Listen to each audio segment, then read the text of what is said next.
said that you were a hothead. In your videos, everything I've heard about you seem like the most calm, cool, collected guy. So whatever training you did worked, because I would Well, never see you as a hothead.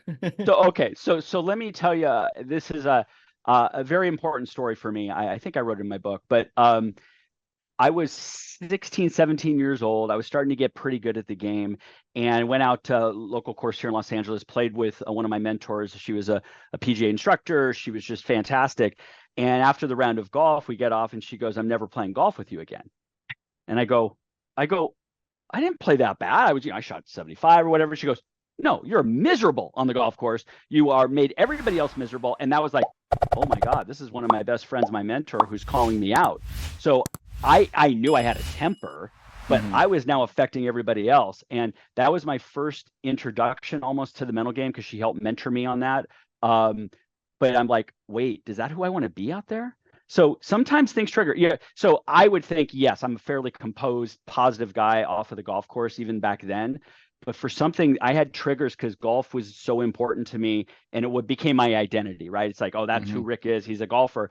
And so if I played poorly, I really took it serious. And every little shot now reminded me of failure. I didn't have a good thing. But yeah, for the most part, I'm a real positive guy, not necessarily on the golf course back then.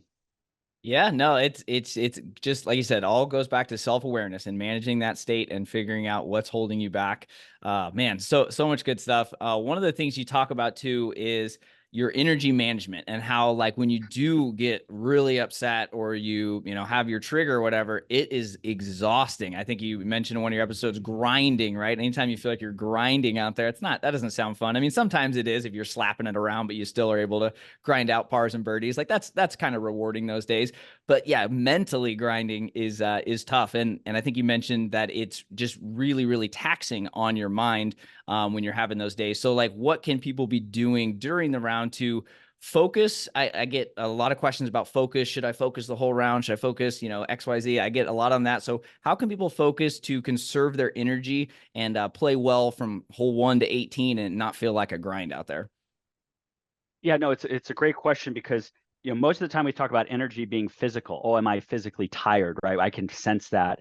And Mm-hmm. I was always amazed that I could play a football game. Yeah, I was tired a little bit. And then I could go play 18 holes and I was exhausted. I go, I'm just walking around for crying out loud, not running around getting my head beat off. And I'm more tired doing this. How does that?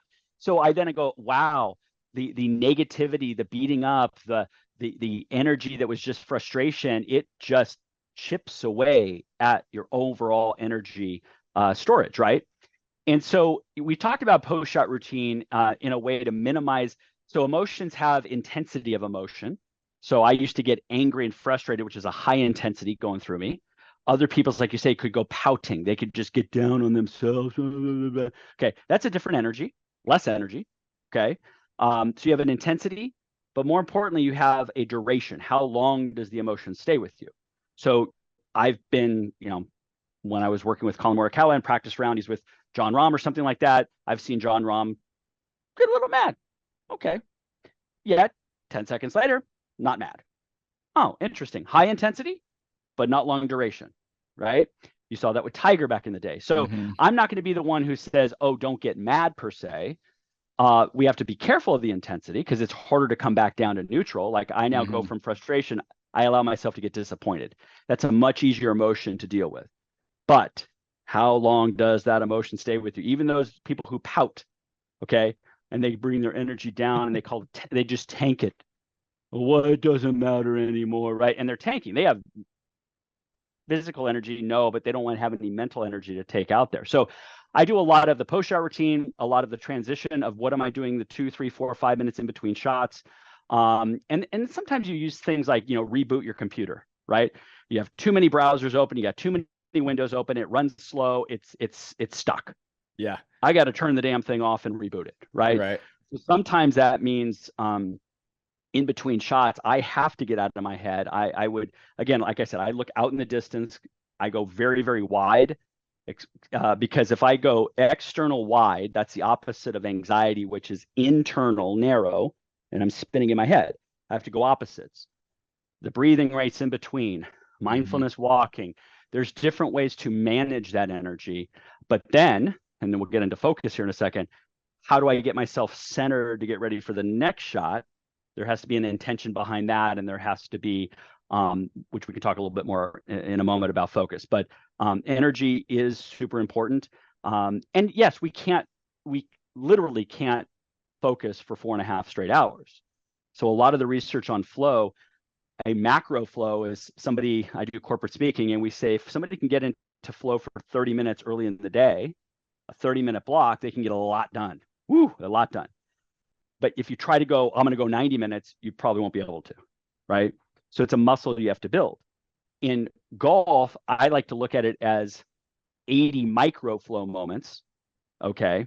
80 shots, 80 micro flow moments that may not be fully absorbed, like you're lost in the, but for 30 seconds, I can be completely absorbed in the moment, calm, confident, and we tack on these micro flow moments along the way. Does that make sense? Makes so much sense. Yeah, I think the intensity and duration is huge because I remember hearing Tiger even say to Charlie, you can get as mad as you want, but as long as you're 100% on that next shot, you can't let it impact the next one. And Tiger, like you said, is a great example. John Rahm, great example. The problem is people, and I always say that, like I'll say, to my audience, we really want to be careful about getting too mad out there. And they're like, well, John Rahm does it. I'm like, well, if you can calm down in 10 seconds like John Rahm, have at it. But I have a feeling you can't.